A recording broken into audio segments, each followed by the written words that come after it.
Olá, Olá, meus amigos, novamente aqui com a nossa live mensal dos direitos fundamentais. Doutora Érica, nossa secretária adjunta, também presente. E hoje a nossa convidada é a doutora Ana Valesca Duarte. Tudo bem, doutora Ana? Tudo bem, doutor Marley? Boa tarde, doutora Érica. Obrigada aí pelo convite, por participar dessa atividade hoje, dessa live, pela aba. A doutora Ana Valesca Duarte é advogada com especialização em Direito Penal e Processo Penal. Ela é ex-advogada do Provita, ex-membro da Comissão de Prerrogativas, Direitos Humanos, Diversidade Sexual e Mulher, membro da Frente Nacional contra a Redução da Idade Penal, ex-perita da Abracrim, consultora ad hoc da Comissão Permanente de Direitos da População em Situação de Privação e Liberdade e membro do Conselho Nacional de Direitos Humanos. Doutora Ana tem uma larga experiência e hoje vai nos iluminar sobre esse assunto. Seja bem-vinda e gostaria de fazer alguma introdução, doutora Ana? Como eu disse, agradeço aqui essa oportunidade de estar participando dessa live hoje, trazer um pouco sobre e falar um pouco a respeito do Sistema Nacional de Prevenção e Combate à Tortura, né, que é um organismo criado há pouco tempo no Brasil, em razão do compromisso que o Brasil firmou com a ONU em 2007. Doutora Érica, gostaria de fazer a primeira pergunta, por favor? Quer fazer algum comentário? Bom dia a todos, boa tarde já, né, doutora Ana? Uma satisfação tê-la aqui conosco, né, para a gente poder tratar de um tema que possui a mesma essência dos direitos fundamentais, que é o mote aqui da nossa comissão, né, aquilo que a gente defende aqui. E então, para a gente poder falar um pouquinho desse seu trabalho, desse trabalho que você adota, né, no nosso país, o que seria essa convenção contra a tortura e outros tratamentos ou penas cruéis, desumanos ou degradantes, que foi adotado pela ONU e que você bem disse aí que o Brasil aderiu no ano de 2007, correto?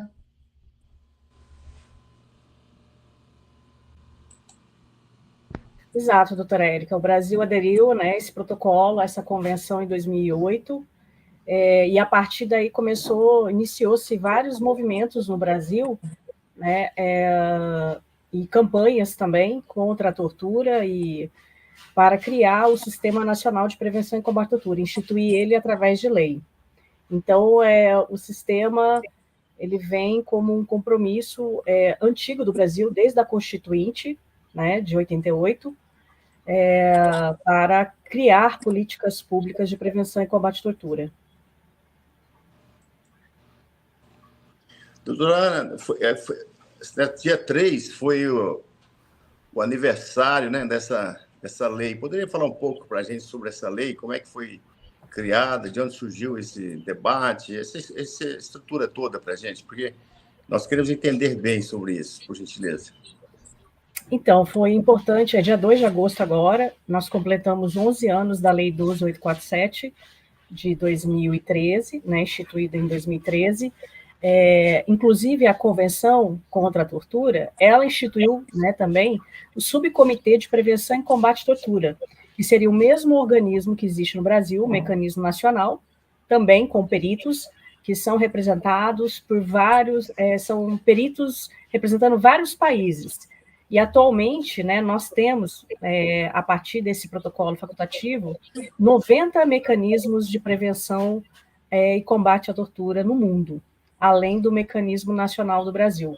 Então, para a gente, assim, foi muito importante essa data para comemorar esses 11 anos de criação do Sistema Nacional no Brasil, que é composto pelos mecanismos e comitês, né? Nós temos também alguns comitês estaduais e mecanismos no Brasil, até então, alguns instituídos, e, assim, isso também nos traz uma reflexão também de avaliarmos o que ainda precisamos melhorar e fortalecer nessa política pública, né? E o que realmente trouxe nesses 11 anos e o que a gente pode ainda melhorar e aperfeiçoar esse Sistema Nacional de Prevenção e Combate à Tortura no Brasil. Doutora Ana, quais são os principais objetivos desse Sistema Nacional de Prevenção e Combate à Tortura no Brasil? Então, o mecanismo, né, assim, o sistema, sim, ele é composto por vários órgãos, né, nacionais, que compõem o sistema nacional, além do Comitê Nacional e do mecanismo, como também faz parte o Conselho Nacional de Justiça, o Conselho Nacional do Ministério Público, como também o próprio Ministério da Justiça, né, também compõe esse sistema nacional, e os principais objetivos do sistema foi, além de prevenir a prática de tortura e outros tratamentos cruéis e desumanos, foi também fortalecer, fiscalizar e monitorar instituições e espaços de privação de liberdade, onde pessoas se encontram privadas de liberdade. E também promover a educação e tentar sensibilizar também a sociedade sobre os direitos humanos.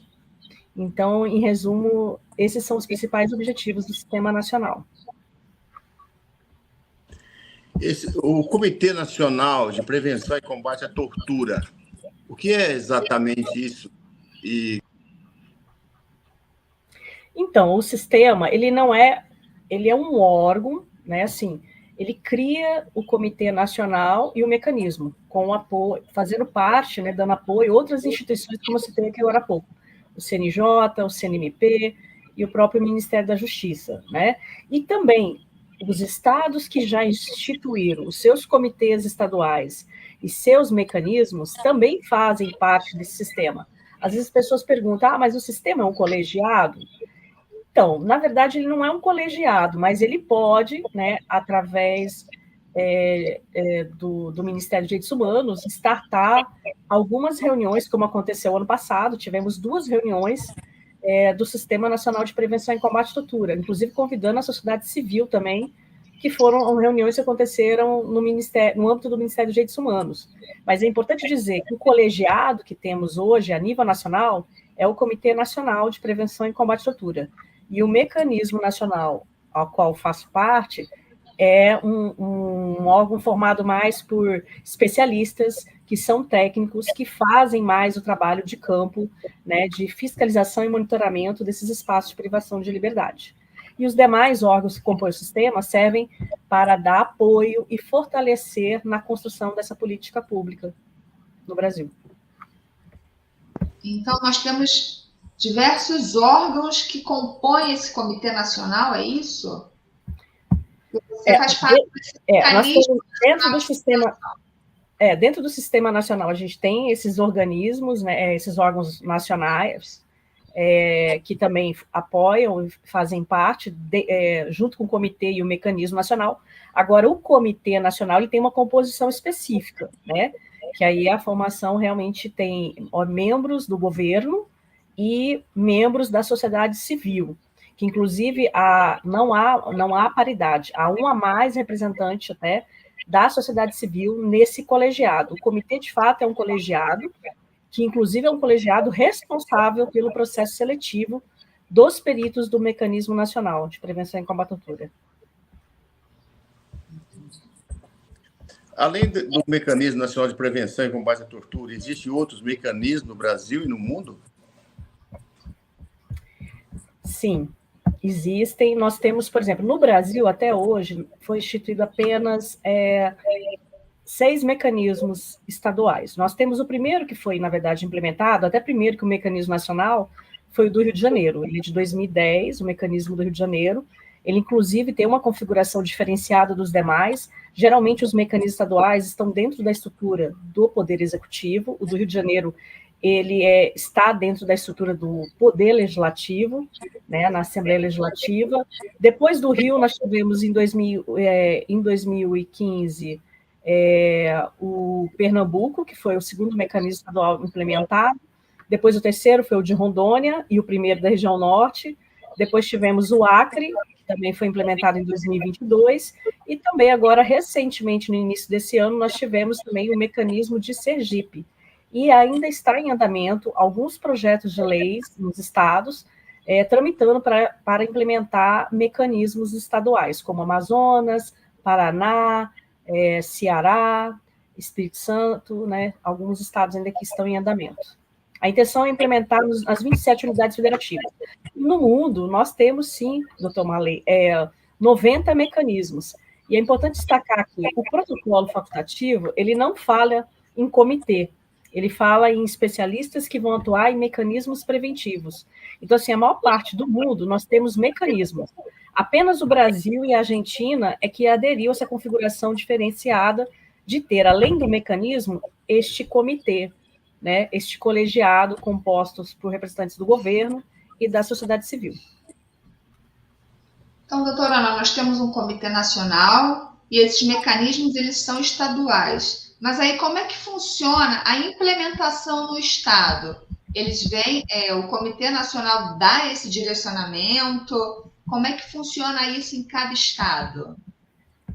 Então, tem que haver também uma boa vontade, além de aderir, né, os estados também aderirem ao protocolo facultativo, né, de prevenção e combate à tortura, né, que é a própria legislação 12847, ela traz lá que os governos dos estados podem aderir, né, a princípio se pensou em criar mecanismos dentro da estrutura do governo, porque assim, o mecanismo, ainda que o especialista ele tenha independência funcional, ele tem que ter o apoio orçamentário, né, financeiro e também um apoio de funcionamento à estrutura do órgão. E isso ou é criado dentro do Executivo ou da Assembleia Legislativa. Então, assim, como é uma lei que também estadual, que institui também cargos de peritos do mecanismo, que ela institui cargos, só que é um cargo sui generis, conforme foi decidido em 2022 pelo próprio STF, né, quando a gente ajuizou uma DPF contra um decreto 9831, que tentou, né, alterar a lei do mecanismo nacional em 2019, inclusive estabelecendo outros requisitos para a criação de mecanismo. Mas a ideia é que os mecanismos sejam criados através de lei, e que inicialmente são de iniciativa do Executivo, pois cria cargos de peritos, são selecionados através de edital, esses peritos, de várias áreas de formação, do direito, da psicologia, da sociologia, assistentes sociais também podem compor esse mecanismo. É uma equipe multidisciplinar, né? Geralmente é instituído um projeto de lei de iniciativa do Executivo que vai também tramitar no Legislativo, e o comitê estadual, né, quando a lei estadual também é aprovada, ela também institui comitê, porque este comitê estadual é que vai ser o órgão responsável depois também para iniciar o edital e o processo seletivo dos peritos do mecanismo, onde eles vão ser entrevistados, analisados os currículos e sabatinados para verificar o conhecimento deles também em relação ao que existe de legislação, de política pública, de prevenção e combate à tortura no Brasil e também no mundo. Questionar e sabatinar sobre diretrizes internacionais, né, e também sobre a legislação nacional, o que existe no Brasil também de legislação e diretriz na prevenção e combate à tortura. Então, há todo um procedimento formal para trabalhar esse projeto de lei, né, que vai ter a aprovação da Assembleia Legislativa do respectivo Estado, como é o caso está correndo agora, né, está tramitando ainda, está em discussão o projeto de lei no Paraná, né, e atualmente no Amazonas está ainda no Executivo, mas assim, e o Comitê Nacional ele vai acompanhando, como também o mecanismo, né, os debates e discussões desses projetos de lei que vão instituir estes mecanismos e estes comitês. Na verdade, no Brasil, nós já temos comitês instituídos, comitês estaduais, mas os mecanismos é que atualmente temos só 6 atualmente em funcionamento e implementados. Só para pegar esse gancho, Marley, se você me permite, esses peritos que trabalham nos mecanismos, eles precisam de algum item específico, algum aprendizado específico ou não? Qualquer pessoa pode se candidatar? Como é que funciona isso? Precisa ter alguma formação específica? Então, assim, é importante dizer uma coisa, embora chama peritos, peritos na prevenção e combate à tortura, não é peritos criminal, né? Até algumas pessoas perguntam, né, o que quer dizer perito do mecanismo e qual é a diferença do perito criminal. Então, a gente não é perito criminal, nós somos peritos especialistas na atuação de prevenção e combate à tortura. Os requisitos, em tese, é a pessoa ter experiência e atuação na prevenção e combate à tortura, como também na atuação em defesa de direitos humanos e outras ações e políticas públicas na defesa de direitos humanos, como também trazer também comprovação, experiência também de que já atua há algum tempo, né, por exemplo, inspecionando, monitorando locais de privação de liberdade. Isso também vai ser cobrado do candidato, né, essa experiência, ele demonstrar que ele já vem atuando, né, nesses espaços, e também as áreas. Geralmente, as áreas, os projetos de lei têm cobrado, a maioria dos processos seletivos do mecanismo, que tem a nível superior, né, além de ter experiência na prevenção e combate à tortura nos direitos humanos. Geralmente, as áreas que podem concorrer, e geralmente concorrem, são as áreas do direito, da psicologia, sociologia, até filosofia, áreas também da engenharia, engenheiro também pode concorrer também para o mecanismo. Assim, não há especificamente assim definindo qual área de nível superior, né, que deve ter especificamente. Em que pese, né, o edital ele pode trazer talvez algumas informações, né, por exemplo, o edital de Rondônia, a própria lei do mecanismo Rondônia ela traz já especificamente as áreas, né, que ela quer que tenha especialistas no mecanismo. Né? Agora, tem já outros mecanismos estaduais que não mencionam áreas específicas de nível superior. Então, qualquer nível superior, desde que demonstre que tem essa experiência, através de currículo, através também do conhecimento, sabatina, né, relatórios, comprovação de atuação, a pessoa pode concorrer ao cargo de perito de prevenção e combate do mecanismo. Doutora Ana, vamos um pouco para a nossa realidade. A senhora tem feito visita em sistemas prisionais em vários locais. Como é que está a realidade do Brasil? Existe a tortura? Não existe? Como é que a senhora tem encontrado nesse sistema prisional?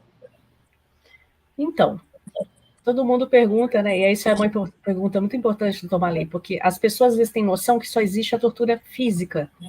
E nós temos hoje novas formas de tortura, inclusive a tortura psicológica. Né? Então, assim, de fato, nos últimos anos, principalmente quando começou a pandemia, a tortura aumentou muito, por exemplo, no sistema prisional no Brasil. E também a gente não pode deixar de relatar aqui que o sistema prisional, né, brasileiro hoje enfrenta uma falência muito grande, há muitas violações de direitos humanos, e principalmente a principal violação hoje é a superlotação do sistema prisional brasileiro. Né? Nós temos presídios que estão com a capacidade acima de 200%, 300% do número de vagas previstas.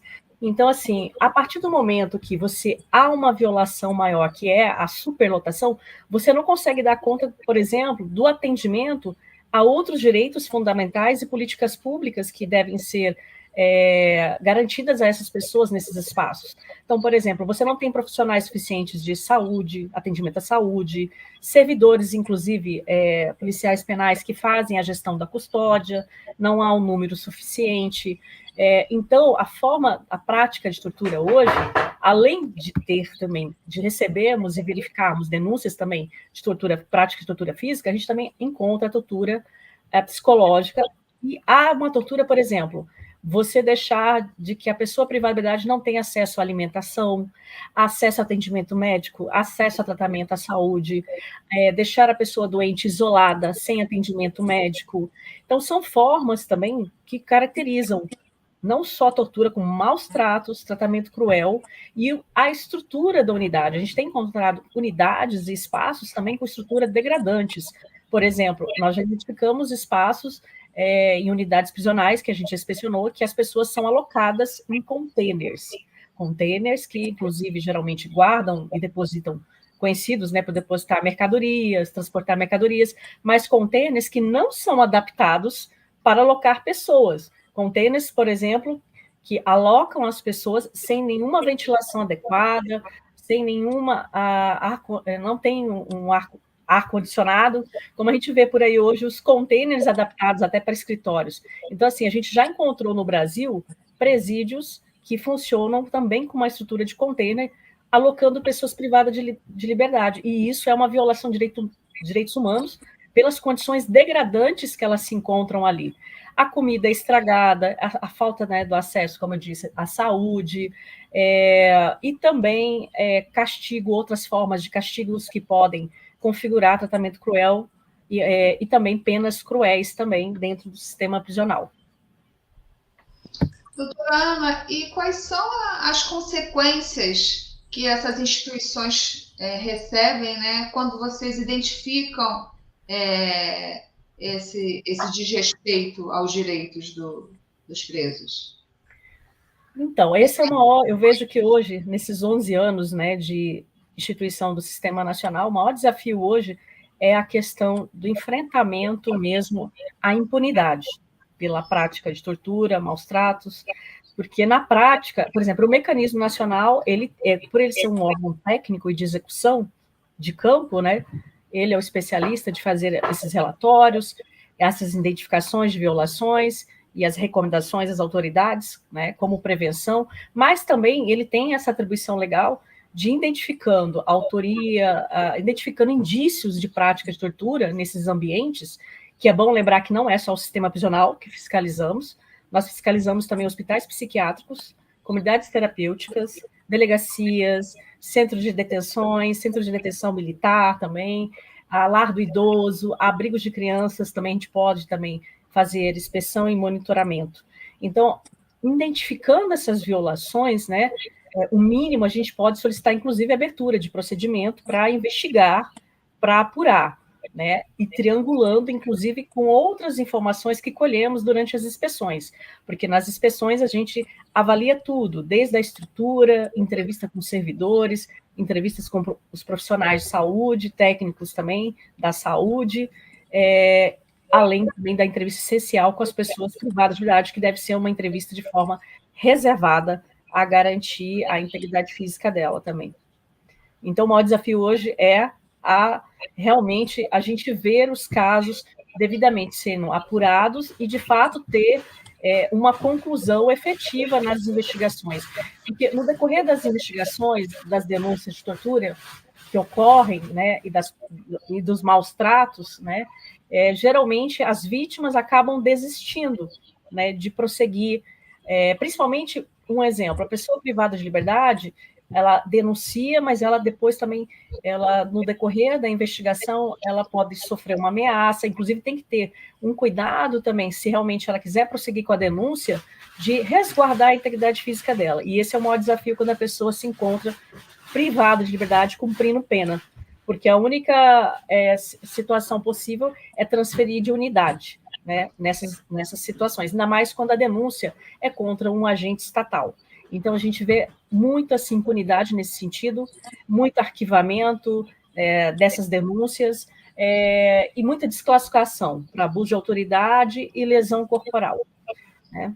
Então, assim, é um desafio muito grande em relação a isso. E acho importante que, com esses 11 anos, a gente refletir de criar também um observatório e uma forma de acompanhamento e levantamento de dados sobre os crimes e práticas de tortura no Brasil, que isso ainda nós não temos ainda esse observatório. A senhora diz que tem aí as visitas em presídios, hospitais psiquiátricos e questões também de idosos. Qual é o nosso grande gargalo? Onde é que está o nosso grande problema ou é generalizado?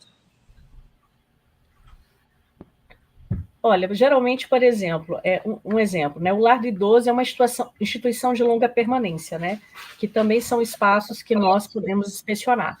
Geralmente ali existe maus tratos e tortura de várias formas contra uma pessoa idosa, né? Um exemplo, né? Por exemplo, a pessoa idosa pode estar tomando banho na água gelada, não tendo no frio. A pessoa idosa pode ser que não está tendo alimentação adequada, isso pode configurar maus tratos. Então, assim, tem uma série de exemplos que podem configurar maus tratos, porque às vezes, né, a pessoa, embora a lei fala mais tortura, mas é importante dizer que o tratado, a convenção e o protocolo que o Brasil aderiu fala tortura, maus tratos, tratamento cruel, penas cruéis, né? Que no Brasil também a nossa Constituição não permite penas cruéis, como também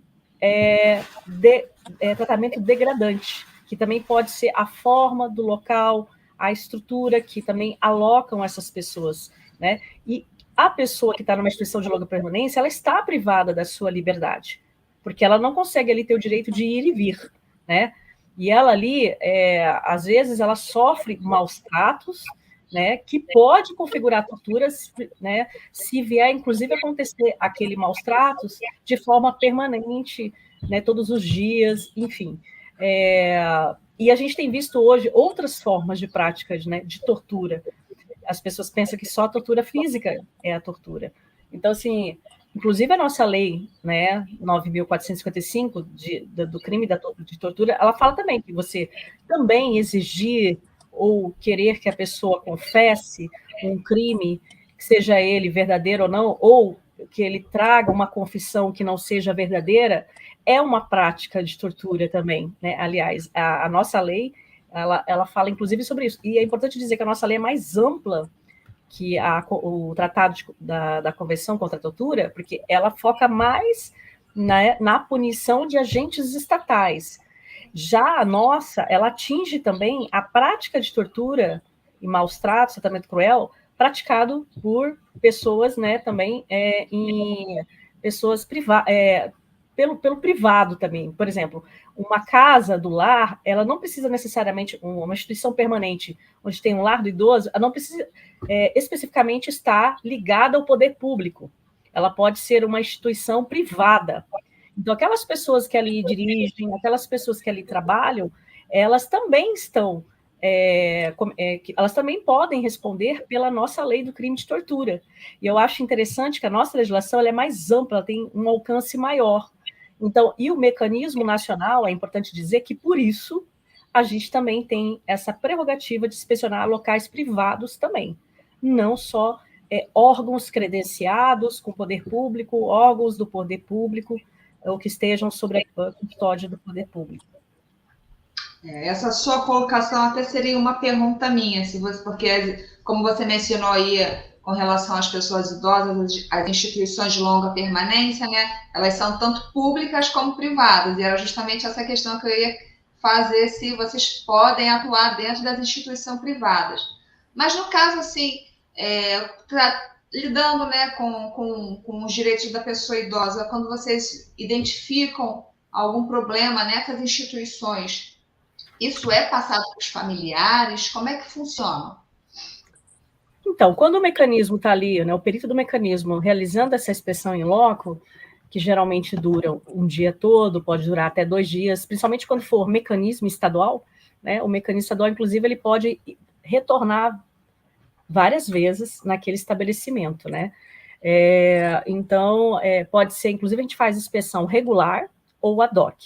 Digamos que, por exemplo, chega uma denúncia para a gente específica que anda acontecendo algo num lar do idoso em relação aos idosos, né? Às vezes chega muita denúncia para nós, identificamos também de, por exemplo, de estarem retendo, por exemplo, cartão de benefícios desses idosos, né? De servidores estarem retendo ou até sacando valores de benefícios desses idosos, porque alguns às vezes não têm, né, família, né? Alguns estão lá, não tem familiar, às vezes até tem algum parente conhecido, mas que às vezes não visita há muito tempo. Então, quando a gente faz essa inspeção, a gente relata tudo isso, da estrutura, das condições materiais, do alimento, da assistência à saúde, assistência, inclusive, de condições ali, de como eles dormem, onde eles dormem, como é o quarto, as condições se o quarto é ventilado, né? Então a gente verifica tudo isso. E também há essas violações nesse sentido de pessoas idosas que têm os seus cartões ali, né? Naquele momento ali, os servidores retêm e há saques ilegais, indevidos, né? E também a gente procura também ver a prestação de contas, o livro também de entrada de recursos, do que entra naquela instituição, que pode ser também uma instituição que receba doações, como também recebe verba pública. Então, a gente também fiscaliza e tem acessos, né, doutora Érica, também a documentos, registros, livros, contabilidade. Podemos solicitar também imagens externas, se tiver também ali câmeras instaladas, levantamento de informações de que servidor estava de plantão naquele dia, não estava. Então, a gente tenta triangular todas as informações e, lógico, fazemos um relatório, encaminhamos às autoridades, mas principalmente ao Ministério Público. Por exemplo, o Mecanismo Nacional encaminha ao Procurador-Geral da República, além de outras entidades locais, como, por exemplo, pode encaminhar para a Secretaria ou o Governo do Estado, a qual é vinculado esta instituição, se for pública. Se for privada, pode encaminhar de imediato também para o Ministério Público, encaminhar para o Conselho do Idoso, que também é um outro órgão que tem o dever de fiscalizar e verificar também as condições de tratamento que estão sendo dadas àquela instituição. A gente pode, inclusive, recomendar, se tiver acontecendo uma situação ali naquele momento, configure crime naquele momento, a gente pode startar até as autoridades policiais para que tome as providências de imediato e até ser fechado o local. Mas tudo isso vai depender do que a gente estiver vivenciando e ouvindo naquele local. Doutora, e os nossos hospitais psiquiátricos, como é que estão as condições, com a sua experiência, dos pacientes que estão ali há um longo tempo? Então, a gente tem um problema sério, inclusive, né? Você perguntou do hospital psiquiátrico. É importante dizer que nós temos hospitais de custódia e hospitais psiquiátricos. De custódia, geralmente, são pessoas que estão em conflito com a lei, né, em medida de segurança. Né? E geralmente algumas delas, inclusive, atingem o cumprimento da medida de segurança, isso nos hospitais de custódia, e passam a viver uma vida ali como se fosse um asilar. Né? Assim, porque às vezes alguns não têm nem família, não têm para onde retornar. E a gente percebe, por exemplo, que os estados, os municípios, principalmente, não estão preparados, não têm ainda residências terapêuticas para receber essas pessoas que depois são desligadas, né,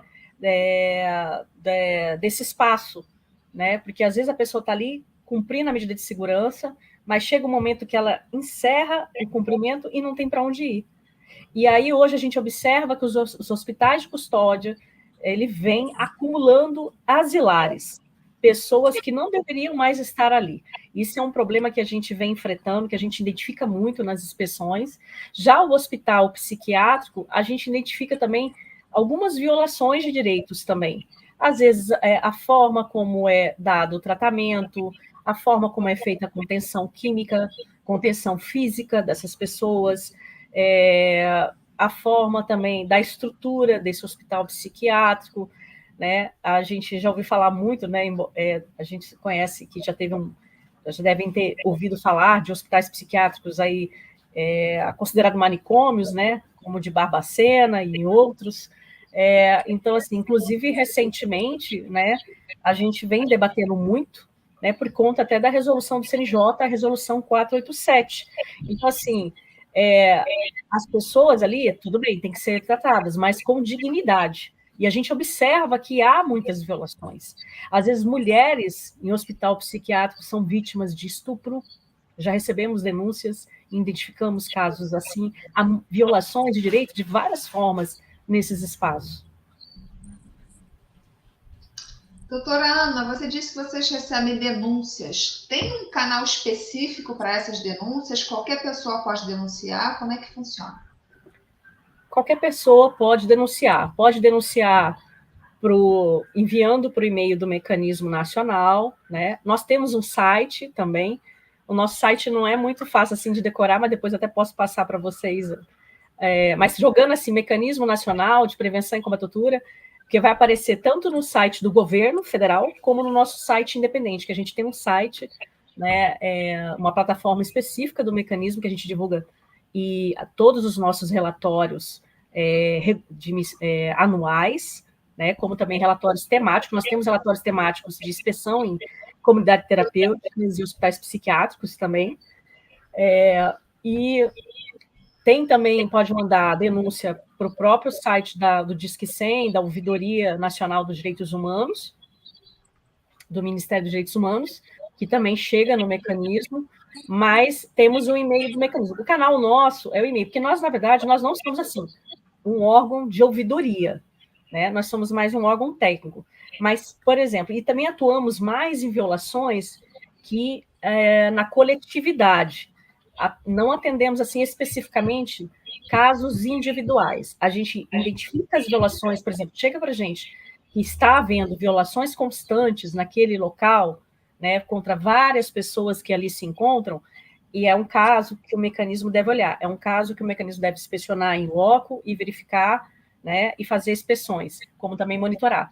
Mas, assim, casos individuais, especificamente, a gente não acompanha casos individuais. Acompanhamos violações de forma coletiva, né, que chegam para nós. Mas já teve situações da gente acompanhar um caso excepcional que depois foi identificando que também foi atingindo outras pessoas privadas, né, nesses espaços, privadas de liberdade.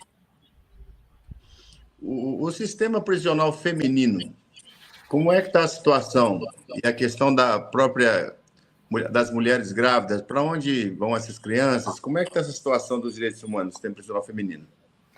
Então, é importante essa pergunta que você fez, doutor Marley. O presídio feminino hoje também, a gente alcançou também o 3º lugar no Brasil que mais encarcera também, né, mulheres. E a maioria das mulheres encarceradas estão presas por tráfico de drogas, né? Muitas delas por envolvimento com seus companheiros. E assim, quando a mulher está grávida dentro do sistema, ou ela ganha, né, ela vem a ter o seu filho dentro do sistema, porque na verdade o sistema prisional, é importante dizer, ele não foi, na sua maioria, construído, projetado para acolher mulheres. A maioria dos sistemas prisionais do Brasil, eles foram construídos, pensados para pessoas do sexo, né, do gênero masculino. Não foi pensado para acolher privar de liberdade mulheres. E é importante dizer, eu aproveito para citar também sobre os presídios federais, que é a mesma coisa. Todos os presídios federais, os 5 que existem no Brasil, foram construídos apenas para receber pessoas do sexo masculino. Não foram pensados a sua estrutura. Então, assim, alguns presídios, no decorrer dos anos, vendo a necessidade de ter, né, uma maternidade, um local que a mãe possa amamentar o seu filho ali, recém-nascido, de ter um acompanhamento médico, tudo isso foi adaptado em alguns lugares, alguns sistemas prisionais. Temos poucos assim sistemas prisionais no Brasil que realmente têm essa estrutura adequada, na sua maioria não tem, né? Alguns casos a gente sabe que tem decisões do STF que tem contemplado para mulheres com filhos de até 12 anos, mulheres privadas de liberdade preventivamente, terem o direito de estar com seus filhos, né? Em prisão domiciliar. E agora, recentemente, a gente viu uma decisão do ministro Barroso, né? Que foi assim histórica, porque ele concedeu uma prisão domiciliar já para uma mãe, né, condenada por tráfico. Foi até uma decisão assim, porque geralmente as decisões para a prisão domiciliar, né, para mães de filhos até 12 anos, geralmente só era para prisões provisórias, né? Quem estava presa provisoriamente, que ainda não havia uma sentença. E agora, recentemente, o STF deu um avanço nesse caso específico, né, que o ministro decidiu. Então, assim, hoje a realidade é essa: nossos presídios não foram pensados para as mulheres. Então, tem muitas violações ali. Doutora Ana, voltando um pouquinho que você falou anteriormente sobre a resolução 487 do CNJ, que ela trata justamente da política antimanicomial, né? Que veio em razão das violações dos direitos dos custodiados, né? E vocês estão acompanhando o fechamento dessas instituições? Como é que está esse trâmite? Porque me parece que o prazo é agora, em agosto, né? Esse mês. Então, nós estamos acompanhando, né, a aplicação dessa resolução, mas a gente percebe que alguns lugares do Brasil têm acontecido umas decisões, né, de juízes de primeiro grau, definindo que é para suspender, que não é para aplicar, que não é para fechar, né? Inclusive tem alguns lugares no Brasil como a gente não tem como deixar de citar um complexo médico penal que é do Paraná, que eu acho ele bem complexo a estrutura dele, porque é um local que o mecanismo já esteve lá 2 vezes, o mecanismo nacional, e ele acolhe pessoas privadas de liberdade de vários perfis. Você encontra lá perfil feminino, perfil masculino, prisões especiais, asilares, você encontra lá também hospital psiquiátrico, tudo dentro daquela estrutura, cadeirantes. Uma outra coisa que é importante dizer, que a gente tem identificado muito, é pessoas cadeirantes que estão em condições de saúde terminal, que não teriam mais condições nem de estar ali naquele local, e não tem profissionais de saúde para atender, né? Às vezes uma outra pessoa privada de liberdade é que limpa, dá banho e cuida daquele preso cadeirante. Isso é uma situação que a gente identificou numa situação, por exemplo, nesse complexo médico penal no Paraná. Então, por exemplo, lá a resolução está sendo aplicada apenas só para em relação às pessoas em medidas de segurança.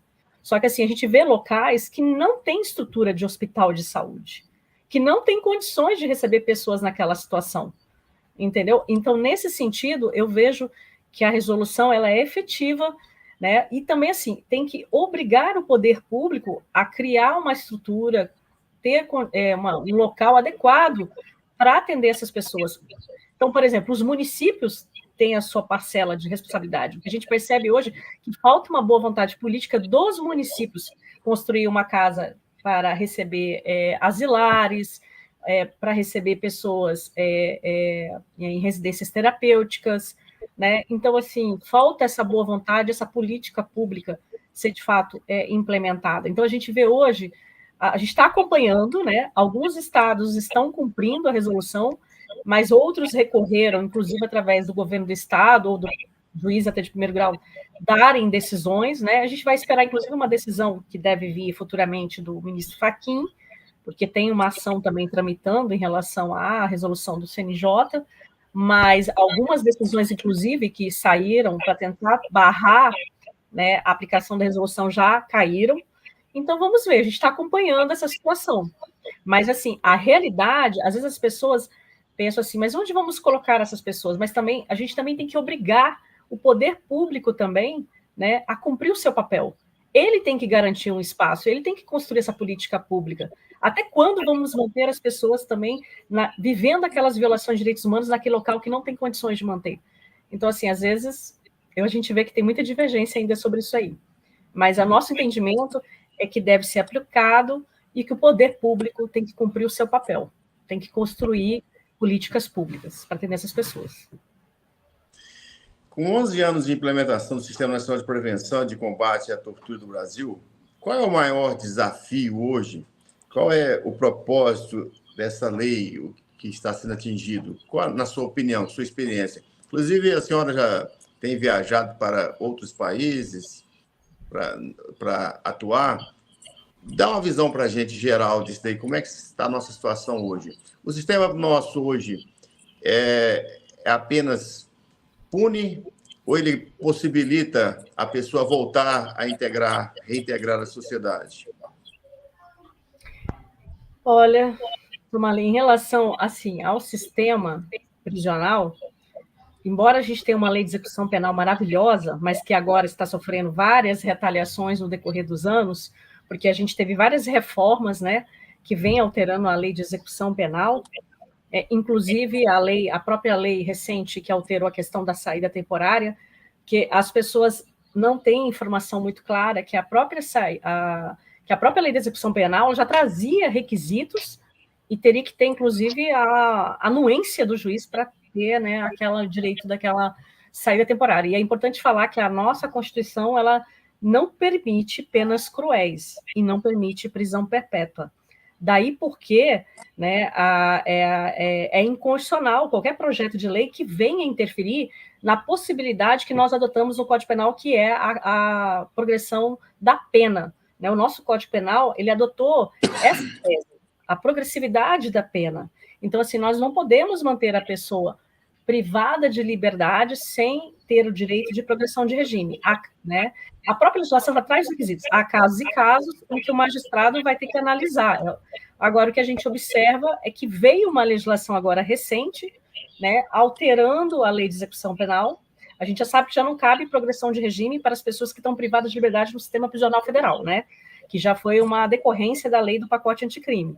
E agora a gente teve essa, que inclusive vem impor tornozeleiras para pessoas que já cumprem em regime aberto, né? E que a gente viu que isso, inclusive, desculpe aí, mas um grande lobby para vender mais tornozeleiras, né? Alugar mais tornozeleiras, porque tornozeleira eletrônica também determinar que se coloque em pessoa que está em cumprimento de pena já no regime aberto, né? Então, assim, a gente tem uma legislação que está sofrendo vários retrocessos, assim, a lei de execução penal, em que pese eu sei que há entendimentos diversos, né, diferente do nosso, a gente respeita, mas o nosso entendimento o que falta para ser cumprido, o que já existe em lei, é a boa vontade política. A gente vê que muda, né, de governantes e governantes, mas o que falta de mencionar, assim, falta mais trabalhar essa questão do compromisso, de efetivar a política pública, de cumprir o que já está na lei. E não adianta a gente ficar alterando lei, aumentando mais penas, aumentando isso não vai diminuir a criminalidade. E também não estamos trabalhando efetivamente a política pública da ressocialização dentro do sistema. Então, assim, punição, restrição, mais punição, não vai conseguir fazer um trabalho de ressocialização que deveria ser feito. E o pior, a gente precisa hoje trabalhar a principal violação de direitos humanos que eu vejo hoje. Chama-se superlotação.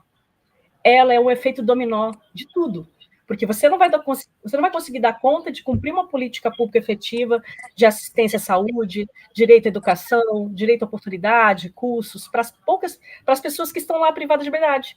A maioria das pessoas hoje estão ali encarceradas, em espaços que não têm mais capacidade. Eu já entrei em espaços que eu vi assim, um lugar que cabe 15 pessoas, tinha 60 pessoas, uma dormindo em cima da outra. Um senhor idoso, que ele não conseguia nem dormir. Pessoas cadeirantes. Então, assim, o nosso sistema está passando por um momento muito difícil no Brasil. Eu não sei o que poderá acontecer, mas também alteração de lei, restringindo e aumentando pena, também não vai resolver isso. Então, assim, embora a gente está aí com essa esperança desse plano nacional que foi decidido do Pena Justa na DPF 347, que vai ser um grande desafio, porque também vamos ter que monitorar nos próximos 3 anos a execução desse plano nacional. E esse plano nacional, depois, ele vai servir de diretrizes, que a partir de agora, acho que de agosto a setembro, os estados vão ter seus 6 meses para elaborar os seus planos estaduais de enfrentamento ao estado de coisas inconstitucional do sistema prisional brasileiro. Mas, além disso, falta recurso. Mas as pessoas falam, mas recurso também tem, mas o nosso Fundo Nacional também, do sistema penitenciário, nos últimos anos, a arrecadação também caiu bastante. E os estados, com certeza, também vão ter apoios financeiros para implementar os seus planos estaduais. E um dos desafios nossos, órgãos de fiscalização, vai ser monitorar a implementação desses planos. Isso vai ser um grande desafio. Então, assim, a gente vive um momento difícil no Brasil, e o desafio para o mecanismo, né, eu acho que implementar as políticas públicas no Brasil, que a gente não vê boa vontade de governantes A, B, C, D, pode ser de que lado for, não importa, não tem esse compromisso. E o desafio também é a impunidade, também. Em relação a essas violações, que geralmente nunca dão em nada. E o nosso órgão que deve investigar, ir até o final, geralmente não faz uma investigação exaustiva, né, célere e séria, que é o Ministério Público também das violações de direitos humanos. Doutor Eric, poderia fazer... Está chegando no finalzinho, né? Acho que não dá nem tempo de bater mais um papo, falta aí, nos restam 3 minutinhos. Agradecer mesmo a doutora Ana, né? E assim, essa fala final dela traduz muito, né, o que nós temos hoje no nosso país, é a impunidade, porque nós temos boas políticas públicas, nós temos boas legislações, mas o que nos falta é a efetividade, né? O cumprimento, a implementação. E aí sempre acaba na impunidade, e aí fica tendo que criar novas leis, novas regras, quando, na verdade, a gente não consegue cumprir o básico. Agradeço, doutora Ana, pela sua presença aqui hoje, nos ensinando mais sobre esse mecanismo nacional de prevenção e combate à tortura. Foi muito importante, muito esclarecedor. Obrigada. Doutora Ana, nosso agradecimento à sua presença aqui. Eu sei que o seu tempo é muito corrido. E poderia fazer suas considerações finais para a gente encerrar? Obrigada, doutor Malê, doutora Érica. Para mim é um prazer estar aqui, poder falar um pouco do nosso trabalho, do mecanismo, mas falar um pouco também sobre os desafios da prevenção e combate à tortura, mas sobre o desafio também, né, de políticas públicas em prol das pessoas privadas de liberdade no Brasil. É importante falar que é num todo, né, não só sistema prisional, mas para a gente é importante divulgar um pouco, né, o papel do mecanismo nacional de prevenção e combate à tortura, mas eu espero, assim, né, a gente faz a nossa parte, enquanto órgão de fiscalização. Agora a gente está cobrando e cobrando das outras autoridades de fazerem a sua parte também, e também de implementarem as recomendações do mecanismo. Esse é um outro desafio, porque hoje o mecanismo tem bons relatórios, boas recomendações, mas a gente tem tido dificuldade de implementação das nossas recomendações. E isso aí é o papel do Comitê Nacional de Prevenção e Combate à Tortura. Ele que tem que cobrar a implementação das autoridades. E o Ministério Público, por sua vez, também tem que também fazer o seu papel. O Ministério Público também pode cobrar o cumprimento das recomendações também do Mecanismo Nacional. No site nosso, vocês podem visitar, a gente tem bons relatórios, tem boas recomendações, e sugestões para as autoridades, mas que na prática não estão sendo cumpridos, né? E então isso é um desafio, o cumprimento das recomendações, como a impunidade, né? E esse compromisso dos governantes, que muitos não têm mesmo assumido esse compromisso de trabalhar realmente a ressocialização das pessoas privadas de liberdade, né, no sistema, como também fortalecer uma política pública de assistência às pessoas que saem dos hospitais psiquiátricos, as pessoas que saem das comunidades, que saem também do lar do idoso, ou que estavam em cumprimento de medida de segurança, né? Não tem políticas públicas voltadas de atendimento para essas pessoas. Muito bem. Doutora Ana, muito obrigado. Doutora Érica, muito obrigado. Nós estamos encerrando a live mensal. No próximo mês estaremos novamente aqui. A todos que estão nos ouvindo, muito obrigado pela atenção. Comissão de Direitos Fundamentais da ABA. Tá bom, um abraço. Tchau, gente. Obrigada. Tchau.